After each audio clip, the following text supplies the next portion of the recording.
It's time to harvest one of my favorite things growing in the garden, our elderberry. Elderberries are really amazing for our immune system, so I like making a lovely syrup with them. What I especially love about elderberries is that they're native to the Americas, so I'm gonna harvest quite a bit to make my immune boosting syrup, but I'm gonna leave a ton of these berries on here for native wildlife. Elderberries are ready to harvest when they get this really beautiful deep burgundy red color. Not ready? Ready. Not ready? Ready. Let's harvest. Abundance! I think that's more than enough for what I need. To avoid accidentally offing yourself, you have to cook the elderberries down to release that poisonous chemical, cyanide. You know, consuming raw elderberries probably won't unalive you, I think, but it would probably really suck. So we're gonna cook it down. First, I'm getting all the berries in this strainer so I can give them a good rinse, because you know, bug poop, bird poop, poop. We want them nice and clean before we boil. We have ditched the scissors, now I'm just plucking them off. It's a lot easier.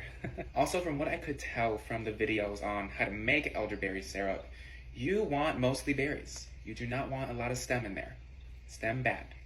Berry good. Wow, look at all those berries. So I harvested a lot of elderberries, but for this batch, I'm just gonna be using 2 cups. The rest, I think I'm gonna freeze.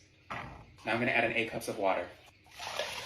I'm also gonna add 2 tablespoons of turmeric, some black pepper to activate the turmeric, half a teaspoon of ground cloves, half a teaspoon of ground cinnamon. Usually you wanna use like whole sticks of cinnamon and whole cloves, but I don't got that, so I'm working with what I have. I'm gonna slice up and toss in a lemon, the entire lemon.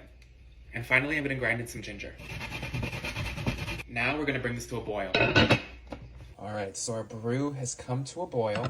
Give it a nice little stir. I'm gonna set it to the lowest setting and let it simmer for an hour. All right, our concoction has been simmering for an hour. Now I'm gonna turn it off and let it cool. All right, it's cooled down, so I'm gonna strain it. Really wanna get the juices out. I think 1 tablespoon of turmeric would have been just fine. But I love the color it's become. I'm gonna add about 1 cup of local honey and stir it in. We got a powerhouse in here.